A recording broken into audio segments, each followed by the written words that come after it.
Hello, everyone. Welcome to GRID Live Pre-Race Rolex. 24 hours at Daytona. We have a lot to talk about. We are just over an hour away from the start of 2026 into what is the Sports Car Championship Series.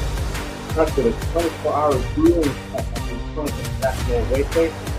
And beautiful Rolex watch will be presented to each driver who top the finish line first in their respective class. Overall winner most likely comes from GTB, and the Porsche Penske 7 claim their third consecutive win. I am Joe Samiega, and with me we have Matthew Bro from GRID Network TV. Very excited to have you here, and of course, want a big shout out to our Patreon investors: Colin, Michelle, Mark, Robin, David, Matthew, Crystal, and Nico, our newest one. Link in the video description to be able to invest in the GRID network. Your investment through Patreon Secure goes to the team here. Also, you do buy me a coffee, YouTube super chat right here as we're on the air. And of course, we welcome everyone to comment, share their opinions, questions with us on the air, so that way we could answer that. And Matthew, I'm very excited. We got racing again. I know we've had a couple Formula E races, one Formula E race in 2025 to start the 2026 season, but now this is it, where for some reason we're going to be going further and further into the racing season for everybody with NASCAR, IndyCar, Daytona, Rolex 24 hours.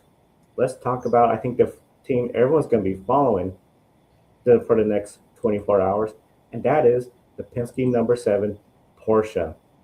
That Penske Porsche is looking like it could be on track for a third consecutive win as the overall race winner.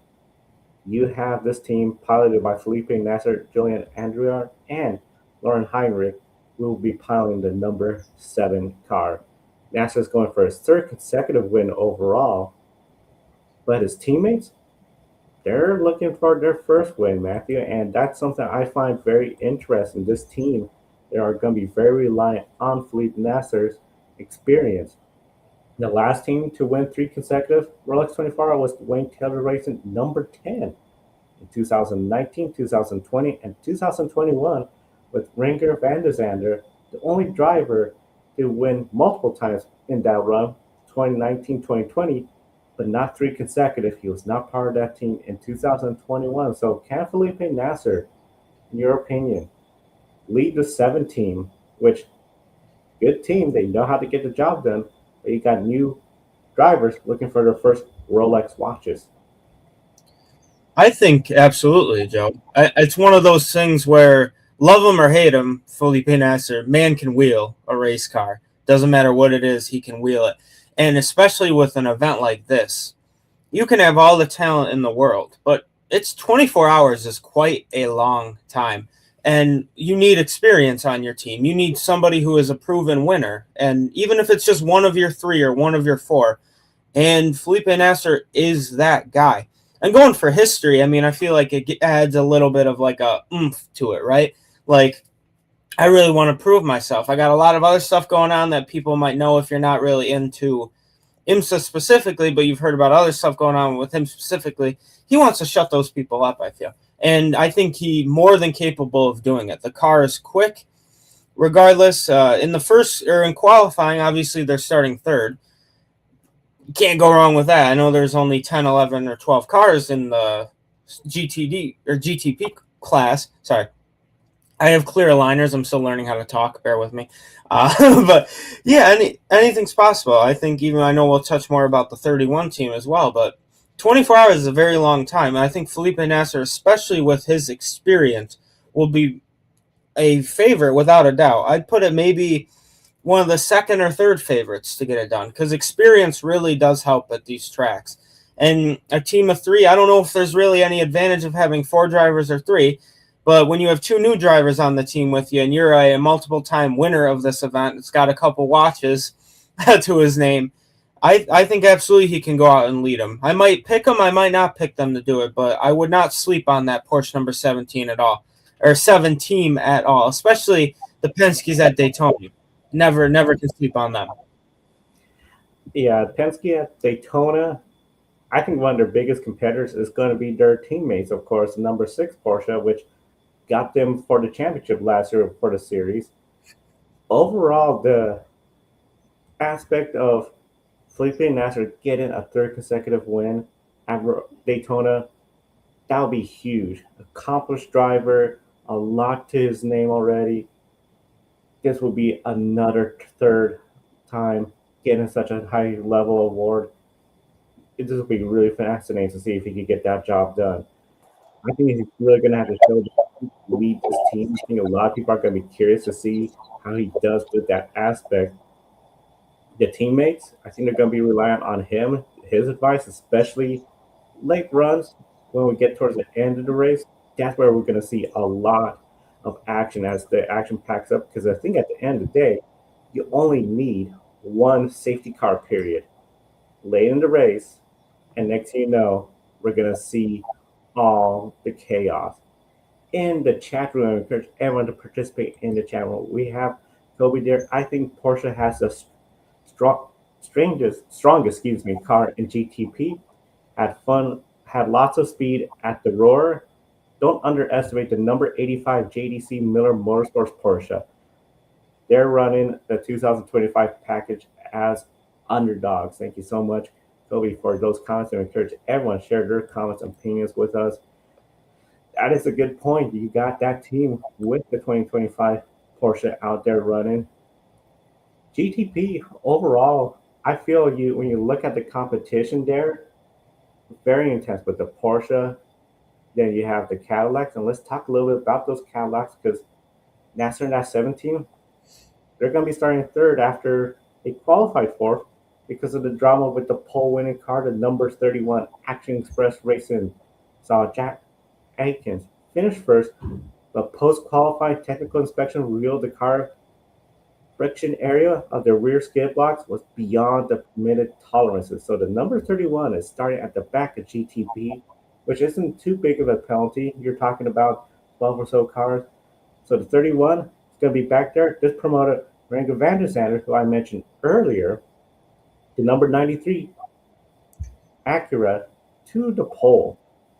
First race of the year, the pole sitter has a technical penalty, and it's also a Meyer Shank Racing car that we see now back on the pole with Rango van der Zande. A few years ago, we saw controversy when Meyer Shank Racing got the race win and then had tire pressure controversy that followed up. So now we have this where the 31, we're talking, tolerance levels of the skid plate. So that could easily be fixed up. We know every team is pushing the limits. Does this put the 31 team at a disadvantage, or can it be overcome since we do have such a long race? We're talking 24 hours. Absolutely. I think it's a yes and no for this. Yes, because if you obviously are not starting in the front, you are at a disadvantage. And 24-hour and specifically endurance races are peculiar in the sense where you would think starting in the back could have it's one of those things that has both advantages and disadvantages. Because if something were to happen really up front, at least they have enough time to pace to get around something. So I think it's a double-edged sword, right? I think you could start wherever in this field and be fine. So I wouldn't call it a huge disadvantage. Now, if they had to start behind every single car in the field, then maybe. But also, you got a squad of drivers on that team. When you look at it, I mean, Connor Zilic is one of the best up-and-coming American racing kit drivers in really, I mean, not only America, but one of the best drivers really in the world. Frederick Vesti is a dog too. Man can wheel race car. Earl Bamber, and then Jack Aiken too, obviously. That's a squad. I guess that's the silliest way I can describe it, but it doesn't matter where those four drivers start. They're going to be able to make their way through the field. And they were the fastest in qualifying. Pretty sure they had the fastest overall practice time as well. And they got the pace. So once they have a clear track ahead at any point in the next 24 hours, they'll be able to make some moves. So I wouldn't really put them out of it by any stretch of the imagination. But anything can happen. I think, was it last year this team was doing really well, had an issue, ended up finishing multiple laps down.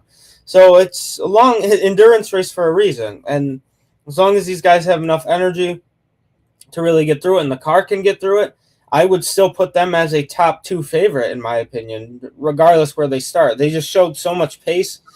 I know they were fastest in qualifying.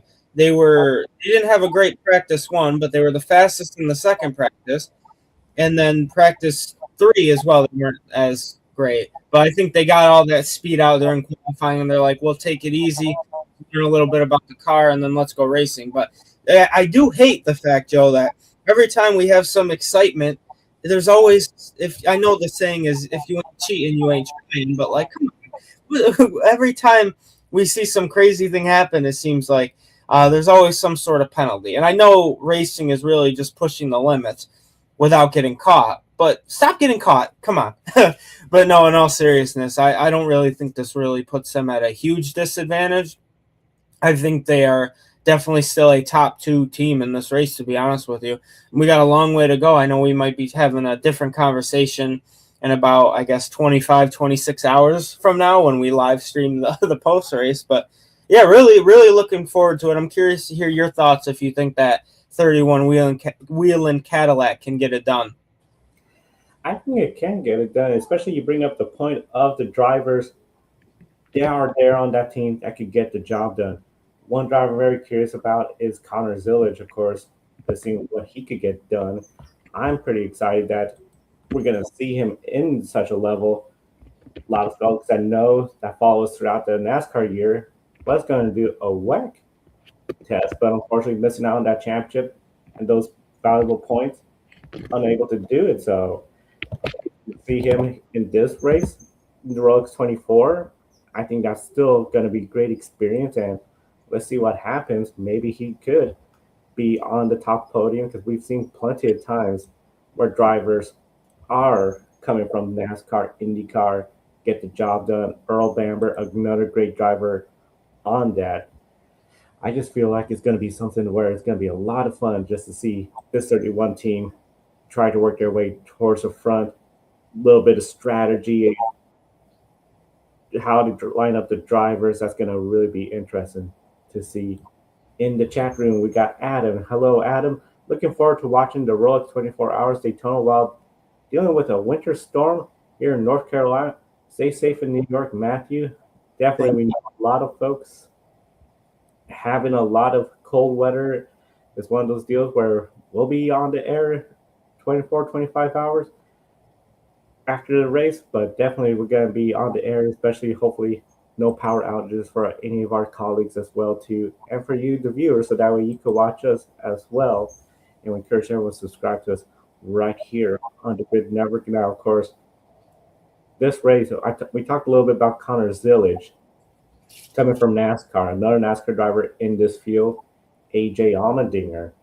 He's also in this race. I have to ask you, Matt, as sort of a follow-up, AJ Allmendinger, Connor Zillage, they're both in the same class. Do you think any driver is going to be setting that fastest lap, Connor Zillage or AJ Allmendinger, when it comes to the two NASCAR drivers? Because I can't help but think I'll be watching to see, is Connor Zillage faster than AJ Allmendinger? That's tough, right? Love AJ. I think AJ is one of the best road racers we've ever seen. I know he's a little bit older, and Zillage is not afraid of anything, as you could tell. Between those two teams, it's tough because that Meyer-Shank Racing number 60 is always a threat, no matter where you are, no matter what track, I should say, too. I don't know who would set the fastest lap of those two, though. But AJ does have a great team with Bloomquist, Dixon, and Colin Braun, too. That team is a legit threat as well. So I don't know. I guess I'm going to say maybe Zillage sets the fastest lap between those two, but maybe that 60 team has the fastest lap overall compared to the 31 team. That's going to be my PR way of answering that question. And also, shout out to Adam. Yeah, it was negative 15 degrees Fahrenheit in New York this morning. Wishing you guys the best down in North Carolina. I know For what you guys are about to get would probably be like an average Thursday up here, but I really wish you guys that was a joke, but I really wish you guys the best in there. I know you got really bad weather coming. We have about 2 feet of snow coming, but that's nothing compared to what you guys are getting with ice. So we just want to say anyone down in North Carolina, if you're listening in the South, really wish you guys the best. Yeah, definitely wishing everyone the best here. I know in the chat room, Kobe mentioned how he hates missing today's pre-race, so we definitely miss you, Kobe, but very excited for your opportunities as well. And Adam wishing the best for Kobe, a fellow North Carolinian. Now, NASCAR, let's talk a little bit about the IndyCar drivers in this field. As I mentioned, Ranker Van der Sander, of course, he's not IndyCar, he's in the 93 car. They're going to be starting on the pole. Alongside him, one of his teammates, the GRID Ranking World Champion, defended IndyCar Series champion, and Indianapolis 500 champion, Alex Palou. His Chip Ganassi racing teammate, Scott Dixon, is in the field in the number 60 Acura. Of course, Acura, part of the Honda group. Nolan Siegel, Kyle Kirkwood, they're both in the field, but not GTP. Roman Grosjean, Callum Isla, who are running full-time along with IndyCar. It's going to be something to see what Callum Isla could do with this full-time IndyCar and IMSA season. We also have Marcus Ericsson in the field as well, too, and former IndyCar driver Colton Herta. So we have a good number of IndyCar drivers in this field, along with more international drivers, which we will talk about a little later in the show. But only Palou and Dixon are in GTP. So most likely, when you look at all the classes, they're going to be contending for the overall win. Palou, we've heard people talk about the Triple Crown in racing. That is the Indianapolis 500, the Le Mans 24 Hours, and Monaco. Alex Palou already got the Indianapolis 500 win. This is not exactly the Le Mans 24 Hours, but it is another 24-hour race. Could Palou be in that overall race winning team 8 months after winning the Indianapolis 500? I think absolutely, Joe. And the reason why, when you have the best driver in the world in Alex Palou, in my opinion, I mean, you can argue that, but I truly believe Alex Palou is the best race car driver in the world. I'm still learning. Gosh, it's been 3 weeks with my aligners. But yeah, when you have the best driver in the world on your team in Alex Palou, you're always a threat. And I would argue that that 93 team might be one of the best all-around teams in this race, too. They were fast in pretty much every session. And, well, they all were. I mean, but yeah, when you have Palou, it's hard to bet against him. And obviously, there was this news that came out. I know I'll talk about on Grid tonight and stuff coming up. But yeah, this probably would help Palou if he can kind of divvy the attention elsewhere. I know, like we were talking about Felipe Nasser, a lot going off the track. But when those guys get on the track, it's a whole different story. And I think Palou really wants to go out there and kind of shut up what's happening and his personal stuff going on off the track. So, yeah, I really do believe he can be a part of the overall winning team. Just 8 months after winning the Indy 500, just a few months after winning the IndyCar Championship and the grid ranking title, he's really one of the best, and he's still young too, so he's got a long way to go. It would be really awesome to see someone like Max Verstappen in a race like this, but he's doing some of the endurance racing. But there are no Fords, I believe, in the top class in this series. So correct me if I'm wrong. I'm still new to this. Bear with me. But yeah, with Palou, I just add to his resume as one of the best in the world if he can do it, and I really do think he can. So I'm very interested to see. I also think Scott Dixon, that team is really, really great as well. So yeah, I'm excited just to see guys who I'm more familiar with personally as someone who's not as in-depth with IMSA, so I apologize if I say anything silly. I'm going to be honest with everyone. But seeing guys that I am aware of, like pretty much that entire 60 team, Connor Zilic, and then we're going to talk more about all these all-stars that even the common casual like myself will know who they are. Just seeing them in the field truly brings that audience that it's awesome. Like you see, oh, well, Palou won that race, or the Indy 500. He won the championship. Oh, he's in this race too? Let me turn it on for 30 minutes. So, yeah, that's pretty much all I got to say about that. But, yeah, I think he can do it. Yeah, he could do it. I mean, he's proven, especially in IndyCar, when he was coming to racetracks for the first time with Chip Ganassi racing, got the job done, got a win. Tracks like Alabama, Portland, he went there because they didn't race there during the rookie year, got those wins, got him that championship. Daytona, I think he's going to feel really comfortable. The teams in GTP seem to always have a good grasp of making sure new drivers, whether from NASCAR, IndyCar, making their one or maybe second IMSA appearance, they're going to have a good time, race, and be competitive. Alex Palou, I think, is going to be a great addition to this team to see what he could do behind the wheel. In the chat room, Kobe, winning the Rolex 24 will be a welcome distraction for Alex Palou after losing the court case to McLaren, $12 million to the Papaya team. And McLaren may collect up to $20 million in damages. So a win, well, he's going to have that next Rolex watch, but I think he would want to keep it rather than try to use that as collateral. But we also have Jason. Welcome to the chat. How big of a disadvantage will it be for the number 31 Cadillac starting from behind? I know we talked a little bit about this. I think overall their strategy is going to be a little bit more different. I think when it comes to the setup, as long as they don't go too conservative with the skid plate, I think they're going to be just fine. It's just going to be a long, I would say the first 2, maybe 3 hours of just, okay, working your way rather than leading the field, seeing what the cars ahead of you are doing. We got to remember, GTP, brand new tire too.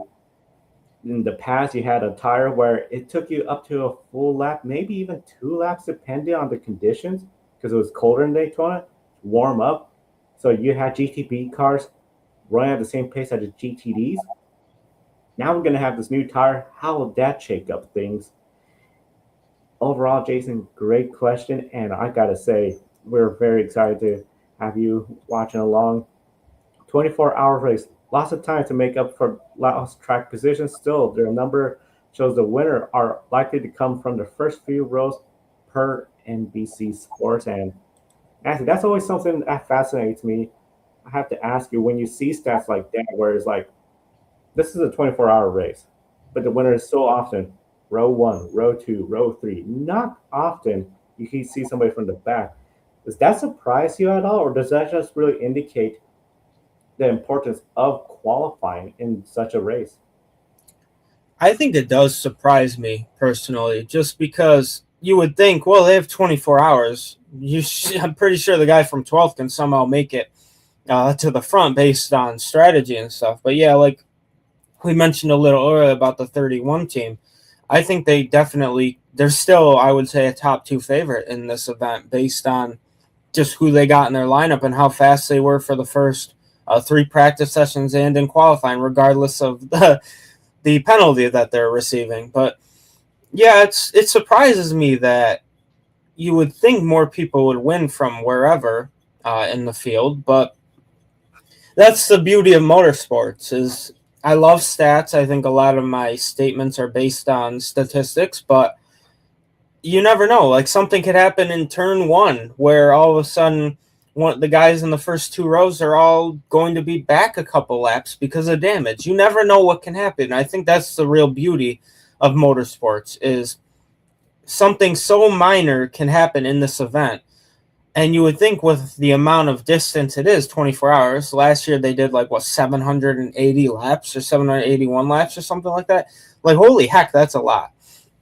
But yeah, I think it's crazy. And what I'm trying to say is that something minor that might take you out where you're on pit road for an extra minute or 2 minutes can wipe you out of the whole race, even if it's a 24-hour event. So it's fascinating to me. So I think with the Whelen Cadillac, the 31 team, their strategy just has to be different. That's really all that's going to change, and whatever parts they have to fix that are illegal. But yeah, It does surprise me, Joe. I would think I know it kind of be an outlier, but I think more guys would actually win from the back over time. But it seems like it really does heavily favor, like Kobe said in the chat, the front couple rows getting it done. So it's fascinating. It shows how important qualifying is. It's a glass half full or glass half empty approach, right? If you start in the front, it's glass half full. You're like, yeah, well, most people win from up here. And then if you're in the back, you're like, yeah, but I still can win. There's 24 hours. So it's one of those things. Gonna be something else to see how this all shapes up, and we encourage everyone comment in the chat room. Be sure to subscribe and like if you're watching us for the first time. We talked a lot about Alex Palou, some of the IndyCar drivers. As I mentioned, we have a very international field of drivers. You have all the IMSA stars that you see week in and week out in the IMSA race that'll be competing for the WeatherTech Sports Car Championship in their respective classes. But some of the names that you were seeing in this field, Kevin Magnussen, former F1 driver, Connor Zillers, who we talked about coming from NASCAR, Colton Herta heading towards the road to F1, AJ Allmendinger from NASCAR, Scott Dixon, IndyCar, Alex Palou, he is in GTP, of course, Indy 500 winner, IndyCar Series champion, and grid ranking world champion. LMP2, yeah, Sebastian Bourdais, Logan Sargent, Jacob Abel, Antonio Felix da Casa, Formula E past world champion, Enzo and Pietro Fittipaldi, Christian Rasmussen, Nick Cassidy, and Nolan Siegel, GTD Pro, James Collado, Alexander Sims, James Hinchcliffe, Kyle Kirkwood, Will Power, Kenny Habul, Mario Engel, and Supercar Series champion Chaz Monster from the Australian Repco Supercar Series Championship, Roman Grosjean, Scott McLaughlin, Marcus Ericsson in GTD, along with Callum Isla, who we mentioned is racing full time. So overall, you can definitely have a big star-studded field, Matthew. And before we get into our next question, thank you so much, Jason, for that super chat. Aloha. Thank you again. 31 is your pick. Great to see this. To see the enthusiasm for this race. We've missed it so much the racing season with the off season, and also so informative. Thank you so much. We do this for all of you, the fans, and a big thank you. We'll put your name, Jason, on the updated list of people that have done super chats and buy me a coffee. And encourage everyone to do so. There's a list, so Jason's name is going to be added with a number 2 right there as we start the 2026 season outright.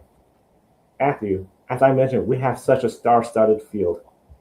You have drivers from NASCAR, IndyCar, F1, Formula E, all over the motorsport world. But when you see the stands at Daytona, it's not exactly the most filled. A lot of this race is going to be on Peacock. There'll be some parts on NBC, but that's about it. I don't see a huge effort in marketing when it comes to this race.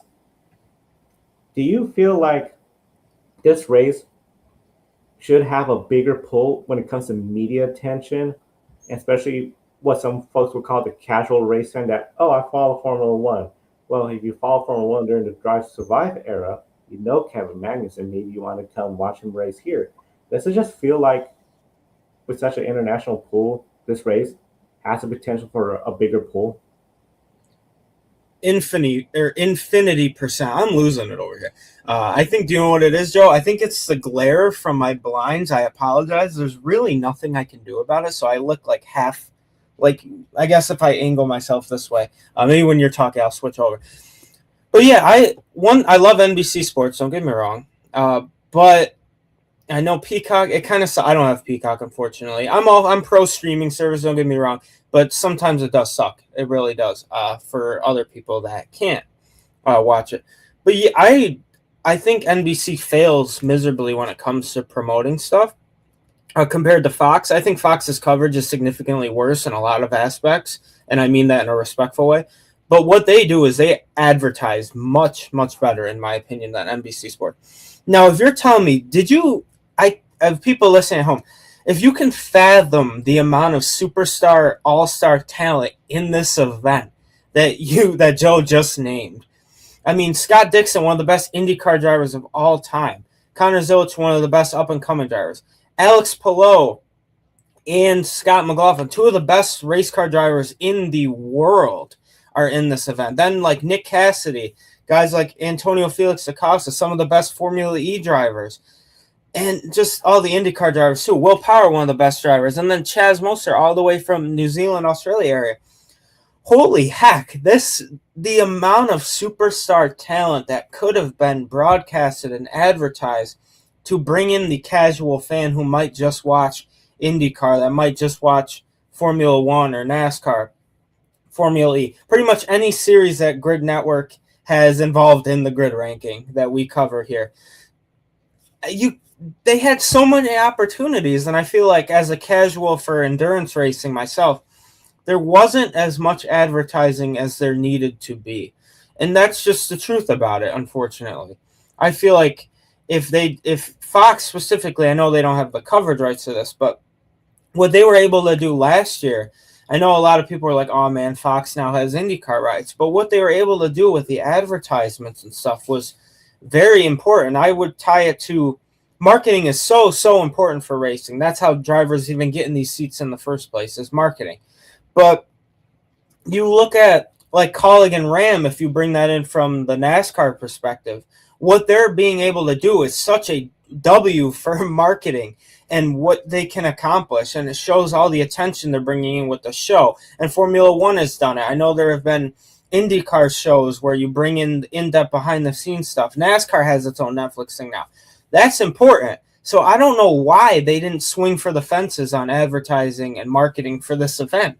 I feel like it's an utter failure, unfortunately. But I hope they learn their lesson from this and are able to do better next year. And that's really all they can do. But when you have champions from supercars, champions from IndyCar, from Formula E in the past, all in this event, and then obviously other endurance champions, and there really isn't as much coverage, I just think it's quite unfortunate, in my opinion, Joe. And I think a lot of people agree. They might not be as critical as me, or might be even more critical. That's probably more amped. I try to be friendly about it. But yeah, it's just unfortunate coming from like a background of knowing marketing and stuff and how important it is to see the almost a failure, for a lack of a better term, on NBC Sports and Peacock's part to advertise this event. It just sucks. And I know I am pro streaming, don't get me wrong, but people like my father, who's kind of a boomer in a nice way, he has a flip phone and he loves his he has a box TV still.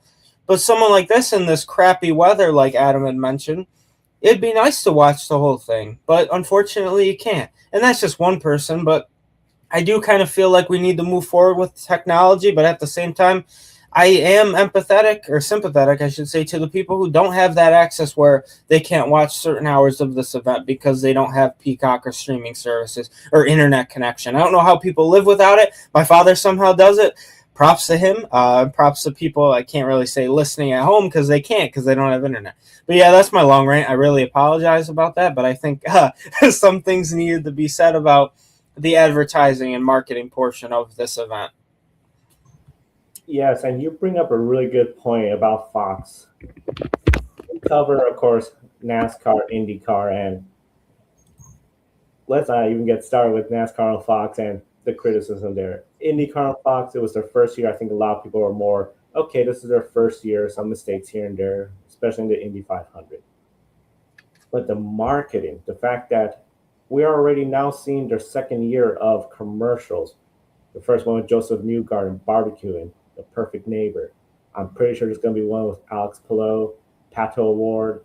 I mean, that's the top 280 championship, and Joseph Newgarden, the top American, who can't compete for wins. Just, they need a better season, but that's a different show.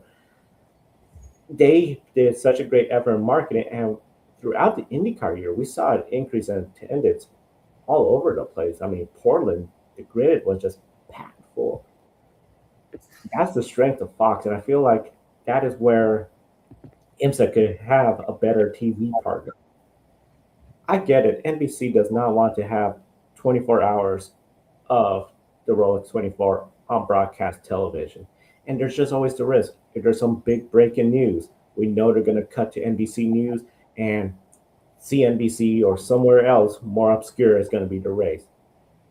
But even if it was just okay, it's going to be on cable television, the USA Network, something where a lot of people with traditional television service have. That could be a good plan, or just some way to capture more. Because if you just had these, I mean, even you just pick 12 of these drivers from like a Kevin Magnussen, Connor Zilish, AJ Allmendinger, Tony Felix Acosta, Alex Palou, Kyle Kirkwood, Mario Engel, Roman Grosjean, Scott McLaughlin, you put them all in the field, we'd be talking about the biggest star-studded, you could call it IROC race. This would be huge. You got them all here. Yeah, they might be in different classes, but still, a lot of star power, and they should be pulling in a lot more attention. We'll see what happens with media deals. Of course, IMSA, they're going to have a media deal later on. Always a big partner now when it comes to motorsports. In the chat room, Jason says, not having it readily available to watch it is a big mistake. I have to agree with that. Especially it just seems like after the Rolex 24, yes, Sebring has a big pull, and then it just seems like it sort of dies down. But for the true sports car fans, they'll keep it going. Excited to see Will Power make his Rolex 24 debut. I think he'll do well in the 3-4 Aussie team driver lineup for the 75 Express. Mario Engel is an honorary Aussie for the weekend. I don't know if you saw, Matt. There's a picture of Will Power with a blue hair wig at the Rolex 24 Hours, ready to race. And let me throw out this follow-up, because we know Will Power, he just left Penske. Penske going for a much younger David Malukas. We know there's always talk about, has a driver lost it when they get older and older. Will Power has been around a long time. Now he's no longer with Team Penske. He is making his first Rolex 24-hour attempt. He's in GTD. Is he within reach of getting a win at the Rolex 24 in GTD Pro? I believe so. I think what Jason had mentioned earlier too in the chat about, and then us talking about, it doesn't really matter where you start. I know it kind of does, but at the same time, I'm going to look at the other approach, the glass half empty or full, whatever perspective you have. I think he can. I am a little concerned though, because I mean, they were fourth in the first practice, or fourth in qualifying, fourth in the first practice, ninth in the class in the second practice, but they were the fastest in the GTD Pro team, their team specifically, in the last practice. So I guess that can give you hope. But then again, you do mention it is Will Power. Will Power is one of the best drivers in the world. And I think this whole situation with Penske, it was an unfortunate end to a wonderful partnership. It does kind of remind me in some way of Kyle Busch and Richard Childress, or going to Richard Childress from Joe Gibbs Racing. A lot of different circumstances, but you want to bring the younger new guy in who hasn't shown much success. I know it's a different family situation in NASCAR with that one, but and money cost for sponsorship, NASCAR is astronomical. But when you have one of the best drivers of all time that is pretty much wearing a different logo on their chest now for next year, I really do wish Will Power the success that Kyle Busch had in his first year of RCR, going out there and winning multiple races. I would love to see that, and I think this is Will Power's first opportunity now racing his Rolex 24 GTD Pro debut. Might as well start the year off fresh and go have some fun, be Will Power, and go race. And so I think a win definitely within reach. I'm not as confident. They were kind of, some of the practice sessions scare me a little bit where they weren't up towards the front, but they are in qualifying. And as we can see by NBC Sports statistics, that really does matter. And I'm going to say this as a joke. Listening, this is a music reference, but Sabrina Carpenter's new album that just came out, Man's Best Friend, incredible album in my opinion. But there is a song called Will Power on it. Has nothing to do with him, but every time being a motorsports fan, I hear that song, I think of Will Power. So maybe you could tune into that song a little bit. I bet you he knows exactly what that song is. Not that it has anything to do with him, but I just wanted to have a little fun with it, bring that in there. But yeah, Will Power, no, he's not with Team Penske anymore. but he is making his 24-hour GTD Pro debut, and he's got an honorary Aussie on the team, and those guys from New Zealand, from Australia, they can race. I think they're the most underrated racers in the world, in my opinion. I think if there was some way to make motorsports a part of the Olympics and make it all fair, obviously, with equipment, I think the land down under, pretty much on the other side of the world of us, where we are, I think they would at least get a silver medal, but probably gold, in my opinion. That's how great those drivers are over there. So looking forward to it. I hope Will Power uses his own willpower and gets it done. But we're going to see in about 25-ish hours from this time where we're live recording. Yeah, it's the amount of talent from New Zealand and Australia. It's amazing. I mean, you got Will Power, as you mentioned, Scott McLaughlin. Of course, you look over the NASCAR side, Shane Van Gisbergen. So much talent. I mean, I would think they would go get the gold if we had such an Olympic of motorsports. And Will Power, I think I'm going to be a little bit more on the not so optimistic side. I think he could have a good run. I just think GTD Pro, that's going to be such a competitive class. We'll get more into GTD Pro a little bit later on.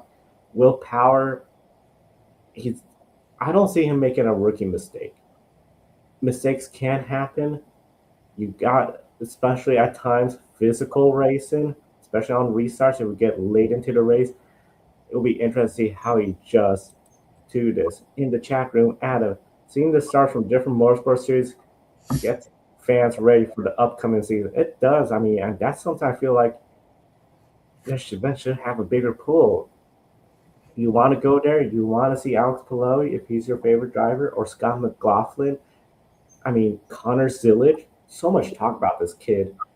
This is a great opportunity to say, okay, we saw what he did in the O'Reilly series. Let's see what he can do now with GTD Pro, and then build up that momentum. So it'll be really interesting to see how it all pulls up. We talked a lot about GTD Pro. Let's talk about LMP2. This class, very competitive, man. I mean, you talk about Crowdstrike Racing, United Autosports, Tower Motorsports, Inter-Europol competition. Big teams, big-time drivers as well in sports car racing and from other series. Last year, controversy at the end. The number 22 United Autosports won after the initial race winners, the number 8 Tower Motorsports, was penalized for unapproved technical issues. 2023, who could forget that photo finish? Yes, there was a late race restart, but coming to the line, side by side, last lap for the class win, that got people amped up. Do you believe LMP2 will be the most competitive class in the Rolex 24 Hours this year? I don't know, honestly. I feel like this year's top class, obviously, GTD, or not GTD, LMP, sorry. I think that's going to be, but this class specifically too, I think all of them personally. I know it sounds like a PR silly answer, but I truly believe that all of these are going to be very competitive, and I wouldn't say any would be more competitive than the other. But this LMP2 field really does have a lot of talent as well. I'm just looking at it, and I think that Inter-Europol competition team with Antonio Felix da Costa as one of the pretty much, if you follow Formula E, you know who that is. That team, I really do believe, will be a favorite. And I think if you look at the statistics, I mean, there's a couple of them, obviously, in the field. The 43 and the 343, they were either qualified on pole or the fastest in like 3 of the 4 practice sessions, or 3 of the 4 overall sessions. So I think one of those 2 cars from the Inter-Europol competition team will get it done, personally. But there's a lot of racing, and obviously last year there's some controversy where the winner crosses the line first, but because of a penalty, they don't get it done. And I hate when that happens, but unfortunately there's really nothing you can do about it.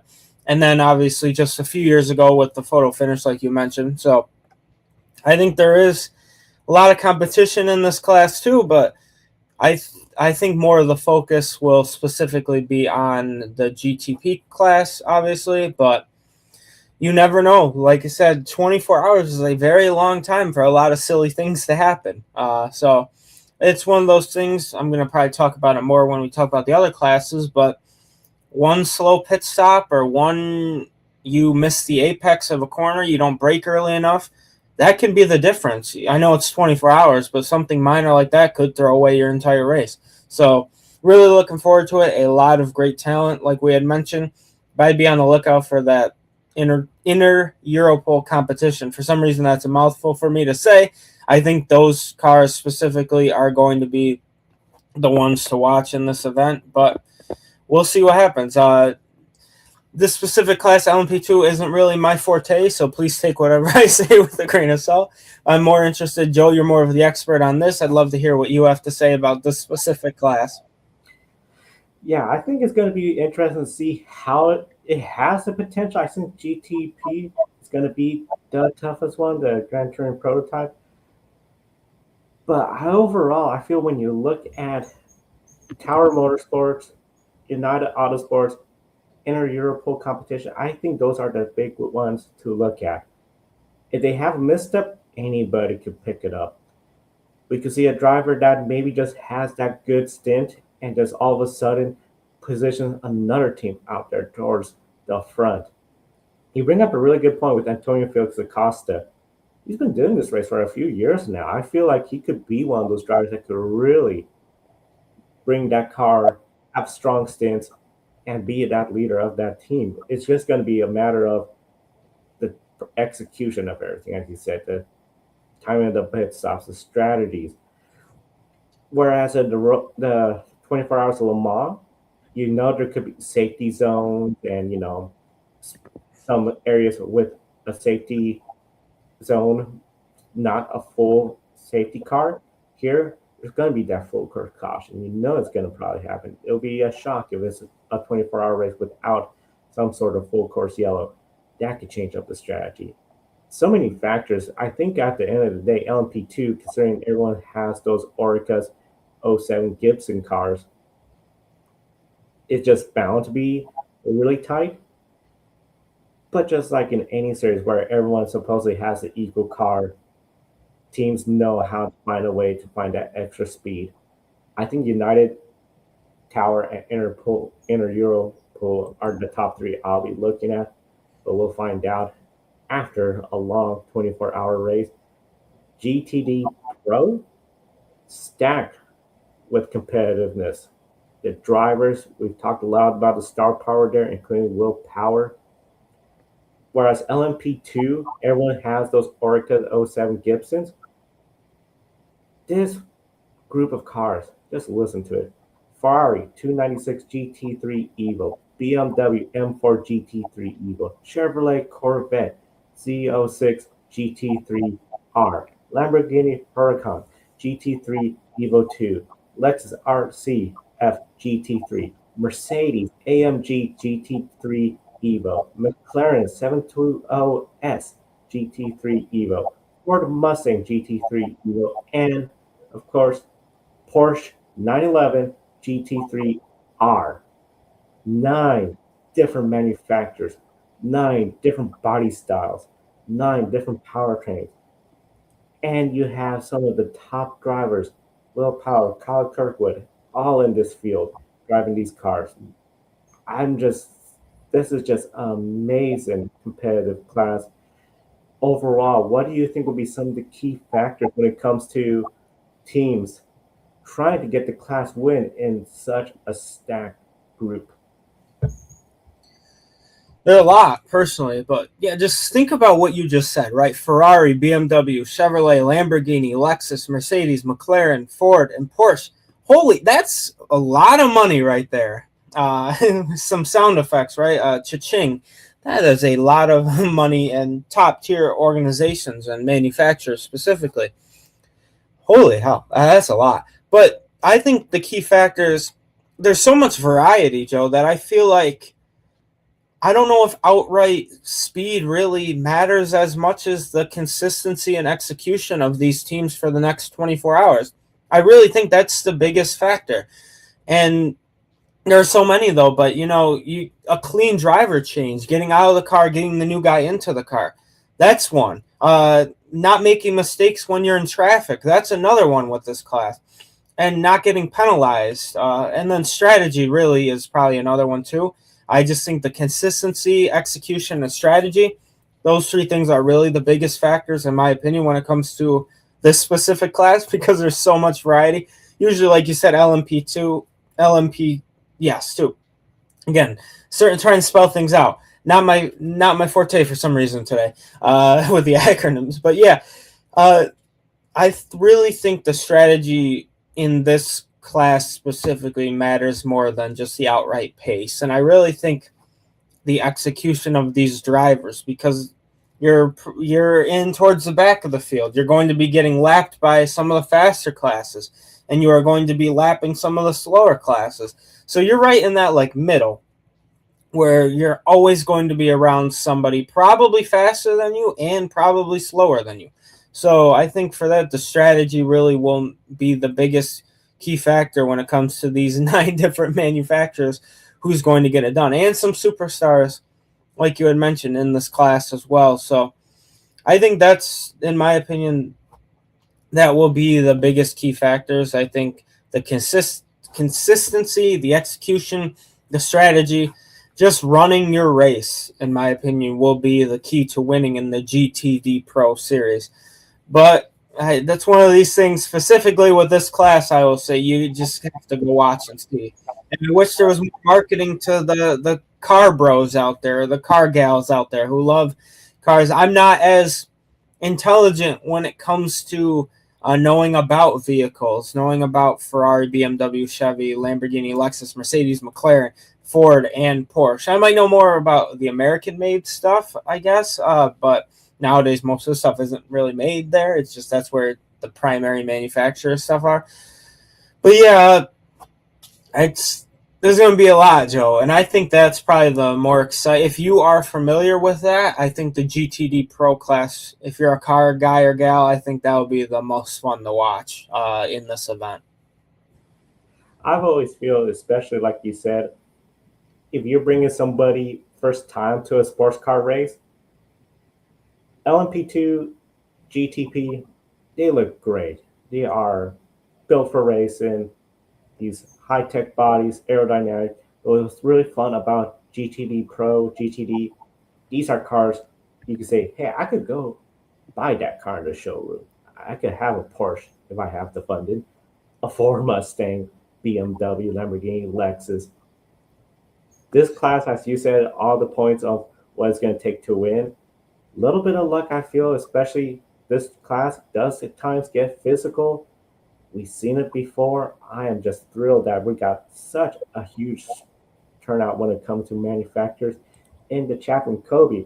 I'm excited to see the 2 famous Porsches in the world go head to head in GTD Pro. The Rexy Porsche versus the Grillo Porsche from Europe. You got to pick which one you're thinking could be finishing ahead, Matthew, Rexy or Grillo? I feel like that's one question I would have the least information about, right? I just love the media attention that Rexy, specifically Rexy, gets I'm more familiar with. Grello, I'm really excited about too. That's the thing. I feel they're both so good. There's no clear favorite. Rexy, I think, just because the media has that upper, probably more feel go with Rexy, but it's close. And then also watching from Twitch, thank you so much. Backwards hat. If more than 6 LMP2s are running at the end of the race, I'll be shocked. The class always ends up being a grueling endurance test. The only class, in my opinion, where the 24-hour sprint race moniker doesn't apply. A really good point, just how grueling this race is. I talked about some of those teams, Tower, United, and Inter Europol. If the car's running great, they're in a good spot, but it has to be running, and sometimes we see mistakes as well too take out LMP2 teams as well too. And we thank everyone for the chat comments. Be sure to keep asking your questions away. We are getting close to the start of the time, so let's go to our final class, GTD. Just like GTD Pro, you got almost all the cars there. But in GTD, Aston Martin, their Aston Martin Vantage AMR GT3 Evos there, but not in GTD Pro, where I'm surprised by considering Aston Martin, of course, F1 presence. They're going to WEC hypercar presence. I thought it would be looking at, hey, let's have a pro lineup. Surprised that didn't occur. Yeah, what is it, like 3 in GTD, Joe, and 1 in the top GTP class, if I'm not mistaken, of Aston Martin in this event? Does that sound right? GTD, and that's it. They got their WEC program, but yeah, not a whole lot from Aston Martin, especially GTD Pro. Yeah, I just feel like it's one of those things. It'd be more of a factual thing. I just feel like when you start spending more money on other things, you have to take a step back from other things. And I feel like that's one of those things, like you mentioned, they're putting more of a primary focus financially on other classes, other events. And usually when you allocate that budget or funding elsewhere, you lose it from somewhere else. And I think just this specific class, GTD Pro, or why it's not represented, that's because they just don't want to put the money towards it. And it does surprise me, honestly, because you would think, you hear Aston Martin, for me personally, when you hear that, you think a lot of money, a lot of luxury, and fast. And when you want to do that, you try to be fast everywhere in as many classes as possible. I think they're putting that more of a focus on WEC and stuff like that, like you had mentioned, and less on the GTD Pro effort. So, yeah. And also, I mean, you could argue maybe driver allocation, like where driver availability, not allocation, budget allocation, what I meant to say, and just team priority. It's like, would you rather put some of your guys in this class rather than put the money to go race in this class? So I think like you probably again have a better answer when it comes to this, but maybe they can go out there and maybe quantity, just having less drivers, maybe they can put more focus into the less cars in each class and make them better. I don't know. I'm not Aston Martin. I didn't make that decision, so couldn't tell you what they were thinking. Yeah, I mean, bringing up a lot of good points, especially the budget allocation aspect. Motorsports is not cheap, and while Lawrence Stroll has a lot of money, it can only go so far. 2 drivers I'm curious on your take in GTD. Roman Grosjean, Marcus Ericsson. Marcus Ericsson, Wayne Taylor Racing, he struggled last year with Andretti at IndyCar. Grosjean with Meyer Riley Motorsports, looking to go back. There's rumors he's going to be back full-time at IndyCar. Both of them want to change their fortune when it comes to motorsports, especially opportunities in single-seaters. Would a class win GTD be a confidence boost and it potentially extend their career a bit? Absolutely. I think I'm not a race car driver. I'm a wannabe race car driver. Don't get me wrong. I think we all would be. I just don't have the financial budget to do that. But I think any win for any driver out there, even if you go to your local go-kart track and you at K1 or Trackhouse, Motorplex, wherever it may be, and you see your name number 1, that's some confidence, I feel, in my opinion. So when you have guys who are proven winners in the top motorsports out there, to go out there and you might have a bad year, but if you can go out and win and at an event as prestigious as Rolex 24, I would say absolutely it will give you a confidence boost and it will extend your career a little bit. I'm not saying it's going to be like the F1 movie with Sonny Hayes. I just wanted to bring that in. I think this will personally, that movie or that film will bring in some attention because that's obviously kind of based on the opening scene. I'm not spoiling anything. It's out there. It's been out there, nominated for awards. Unlike Wicked, which hurts my feelings. That's a long other story. We're going to go into that. Yeah, I think a win in GTP, any class specifically, is a huge confidence boost for those guys like Marcus Ericsson, guys like Roman Grosjean, who have proved they can win races in the top levels of motorsport. So even if they have a bad year, they can go out there and have a couple races. It does, I think, confidence in motorsport is probably, I would argue, just as bad as, or a lack of confidence is what I meant to say, in motorsport is just as bad as a lack of confidence in football, in baseball. If you're a pitcher, you don't have that command. If you're a quarterback in football, you don't have that accuracy. You're not as confident to let the ball rip. Every sport, basketball, let the three-pointers fly. It's huge. So if you're able to sink a couple threes, hit a couple receivers right there, hit your marks, paint the corners in baseball. If you can do that and get that confidence boost back, I think winning an event as prestigious as 24 Hours of Daytona, the Rolex 24, I think being able to win can extend their careers a bit. I'm not saying it's going to get you a seat somewhere in the top without a super license, right? Just joking around with movie reference, obviously. But yeah, I think for those guys specifically, it can help extend their career. And I bet you there's guys out there too, not to keep yapping, I apologize, but guys like Logan Sargent. I know he was the American hopeful in Formula One. Now we got Jack Crawford, but someone like that who kind of struggled in Formula One and trying to relive their career, extend a little bit. He's a lot younger than guys like Marcus Ericsson, guys like Roman Grosjean. But if he can go out there, get a podium in this event in his first time, I mean, that's great confidence for a young driver like that who is really, I think he said in an interview, just really feeling confident again. And that's what you love to see from an outsider, at least me. If any driver is going through anything mentally struggling, but able to get that confidence back, that's my favorite thing about it personally. But that might be just me. Sorry for the long circular rant, but that's just how I feel. I think any win in any type of race, especially one as prestigious as this, I think it can boost their confidence and extend their careers, regardless of if they're a veteran or a young up-and-comer. Yeah, it could be a huge boost for somebody. What a way to start the year, calendar year 2026, with a win at Daytona in the Rolex 24 Hours. Lilu Wadu, Sheena Monk, they are both in the field in GTD. And unfortunately, there's a big void this year in the Rolex. For the Iron Dames, they're not in the field. The program came to an abrupt halt. So we don't have Michelle Gatting, Rahel Fry, Sarah Bovey. We've seen that purple car out there. In 2023, we even saw Dorian Pond, the current F1 Academy champion of 2025, race with the Iron Dames.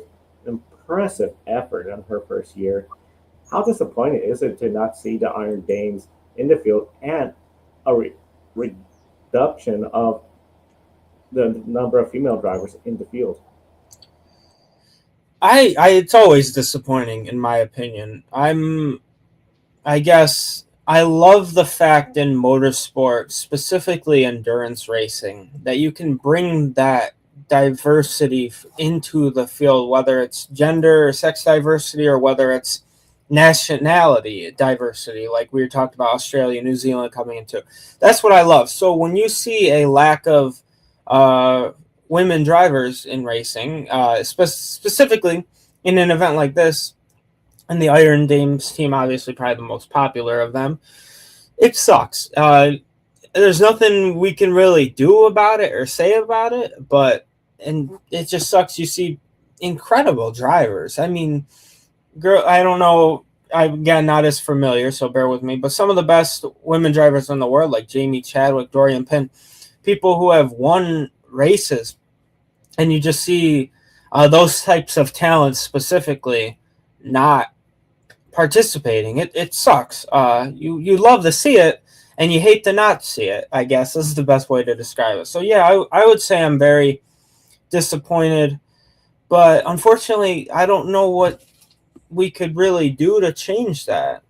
I guess marketing would be the best way to let's find a team of incredible drivers and let's put up the funding. See, if I was a multimillionaire and not a 100-air, 1,000-air, whatever is my net worth, I would love to do stuff like this. But unfortunately, I don't have that type of money. I would do type of a Gran Turismo type thing or like a Colleague Ram type thing where you find all the talent, you put up the funding, maybe have them bring some, and let's bring that attention to your company, organization, and watch them race, because it's just so fun to watch people from different classes. Usually they're all rich, let's be honest. That's why they're racing. Somebody in your local town might have more racing talent. They just don't know it because they don't have the money. That's unfortunately the way motorsports are. It's not like anything else. But for this, it just sucks. It could have been a lack of funding. It could have been a lack of interest. But we'll see in the future. That's really all I have to say about it. I know it's not really a enthusiastic answer, but yeah, that's all I got. It's disappointing, Joe. You love to see it, you hate to not see it. That's all I can really say. I mean, you said it. It's disappointing and it's hard. It's not as easy as, oh, IMSA just set up a team for female drivers. Sponsorships involved, all sorts of programs. So it's something else. In the chat room, Kobe says it's very sad to see the Iron Dames go from a racing team to a brand supporting female drivers in mixed gender driver lineup, all linked to Prima's financial woes and uncertainty, which of course Kobe and Matt and Josh all reported on Grid tonight, which is every Wednesday right here on the Grid Network. And I hope Jamie Chapman will be part of the Genesis program in IMSA next year. Also, IndyCar will be more exciting if Grosjean returns because he created controversy with other drivers. And Jason says controversy brings the viewers. That is very true. And a question from Jason: do some teams go for the big win while others go for the championship? Matt, I'm under the impression everyone's going for the big win. This is a Rolex 24. This is the one opportunity you get that beautiful Rolex watch. Yeah, I feel like this is one of those events where I feel like kind of like the Indy 500, where not a lot of people who do this full time go in there. And it's like, this is what I'm going to go win. NASCAR, I guess you could say the Daytona 500, but I feel like Rolex 24 is just as important to IMSA racing specifically as it is to like NASCAR. But the Indy 500, you got people who don't usually race all season come in and do it. So I would say for the most part, people are going to go for the big win, and then if something happens, something happens. I don't think a lot of people are going to play this one safe and try to extend the season out. I think this is go big or go home for an event like this, at least in my opinion. But then again, I think Jason and you, obviously, Joe, have more knowledge about racing than I do, Kobe especially, too. So that's just my thoughts on it. Everyone will be going for the win, in my opinion, but you have something and it's like, okay, the car's down on horsepower. We can't go for the win. Let's just try to keep the positions for those championship points. I think it's win first, championship if we're not in winning contention. With that said, talking about winning, let's play pick a winner. Matthew, you are the defending champion of pick a winner, but so far we've only had two Formula E races. Alex got the first Formula E race winner correct, and then Jason also got the second Formula E winner correctly. So this weekend, everyone picked Sebastian Ogier for World Rally Championship. This is where I feel like we're going to have a lot more diversity when it comes to the picks. So, Matthew, kicking it off, who do you see being the overall race winner for the Rolex 24 hours? Yeah, you would think the back-to-back Grid Network pick a winner champion would know, but I honestly have no clue. I feel like this is the toughest race of all, in my opinion, to pick who's going to win. Because you want to go with the Porsche Penske, who was in the top four and everything, but I feel like some silly thing is going to happen. The 31 team would have been a favorite to pick, but again, I don't know how that penalty is going to happen. The 93 team is too. I don't know, but I think I'm probably not going to get it, and that's okay. I'm going to go on the ball. I think this team's going to be a podium finisher. I don't think we talked a lot about them. I don't know, actually. Shiz. I didn't swear, I promise. I said it with a Z. I kind of want to go with a Cadillac driver team. I kind of want to go with the Wayne Taylor Racing Cadillac, the number 40 team. I just think Louis Delatraz, Colton Herta, and Jordan Taylor are a great squad, and I think they're just going to be the ones to do it. I'm not as confident. I'm okay with not winning this one just to see the excitement, but I'm going to probably go with a podium finisher in the number 40 Cadillac team, and I'll regret it, but it is what it is. I'm going with the team that I feel we talked about the number 7 Penske Porsche. I'm going to go with the number 6, Matt Campbell, Kevin Estes, and Lauren Van Zor, who, of course, Grid Endurance Performance Index, which this race will be scored by. He's one of the drivers always up there in the top 10. So I think that team, the number 6 Penske Porsche, is my pick for pick a winner. In the chat room, Jason, who gave us $5. Thank you so much again for that super chat. Cadillac, that's his pick. And then Kobe, number 31, Action Express Racing Wheeling Engineering, Earl Bamber, Jack Atkins, Frederick Vesti, and Connor Zillage. Adam going to number 60, Marshank Racing Prototype. So it's a lot of different picks. And of course, we know our Grid Network team, we've been sharing our picks as well too, where everyone is going to be really, I think, watching, see how all the racing shapes up at the end of 24 hours. We are at time, so we want to thank everyone for tuning in. Be sure to tune in for the Rolex 24 hours. Tune in over there, whether it's on NBC, IMSA TV internationally, or Peacock if you have that. Follow us at Grid Network TV on Blue Sky, Facebook, Instagram, TikTok, YouTube, and of course X. We live stream on Twitch and Facebook as well as YouTube. And consider investing in us through Patreon, such as Colin the Show, Mark, Robin, David, Matthew, and Nico, our newest investor. Jason, thank you so much for an investment. You're going to get a number 2 for your second time giving us a Buy Me a Coffee first of 2026. And we encourage everyone subscribe, hit the bell icon so you don't miss any of our programs. Simplest way to support us right here. Super excited to hang with you all. Aloha, friends, and aloha back to you. And mahalo, thank you for watching us. And thank you, everyone, for tuning in as well. Enjoy the race. Stay safe, everyone. I know there's a lot of people with cold weather, but good time to just stay in, have some warm food, and enjoy some hot racing action at Daytona. Matthew, I'm Joe. Thank you for watching today's program. We'll see you next time and enjoy the races.